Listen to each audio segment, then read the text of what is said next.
All right, guys, welcome to the week of May 11th to the 15th. We're really getting down to the wire here. This week is an important week because we do have a unit test, and I want to remind you that that is worth 80% of your grade. And so it's really important that we prepare ourselves for that.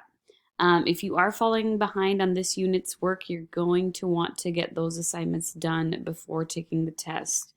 And remember, the test is only open on one day, and that day is going to be Thursday again this week. So catch up if you need to. For the most part, we've been doing okay. Last week was a little bit of a hiccup, um, but do your best. So let's take a look at what we've got this week. Monday, we have one of those quizzes that has some embedded videos where you're going to learn about magnets and electromagnets. And so that one's pretty short, but make sure you set aside at least, 15 minutes or so to do that. Tuesday, about similar kind of setup where you're going to learn about motors and generators to wrap up the unit. And then Wednesday is going to be, all optional items, but definitely encouraged to at least pick a couple. You can either play around with a Quizlet. There's a Kahoot that, obviously it's kind of an awkward way to do it at home, but you can at least view it. There's a study guide as well as a study guide key. So whatever your learning preferences, definitely take a look at least a couple of those. Thursday we'll have our exam. I'll set it up again where it'll be open for 24 hours, starting at the wee hours of Thursday and going till midnight.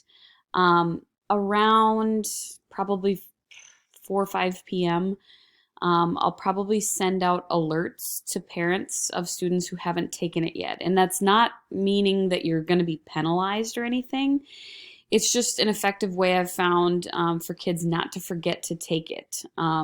So it'll kind of show up as missing, but understand that as long as you get that test turned in by midnight, I'll go ahead and get rid of those missing marks and put in your score. And again, it's not to penalize you, it's just to, give you a heads up that, hey, you got to do this.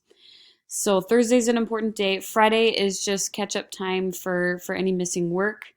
At the end of a unit test, I don't accept any late work. However, you will have the weekend. I'll give you that.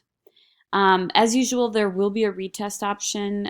You'll hear more about that after the test has taken place. I'll post another video explaining what you need to do for that. Otherwise, just get ready for this electricity exam. It's kind of, in my opinion, it's your last kind of tough one because our last unit test, in my opinion, is quite a bit easier. So getting down to the wire, stay focused. Let me know if you need anything. I try to check my email very often, so please reach out. Most of you have been doing a great job with that. And don't forget, Thursday's the big day this week. Thanks.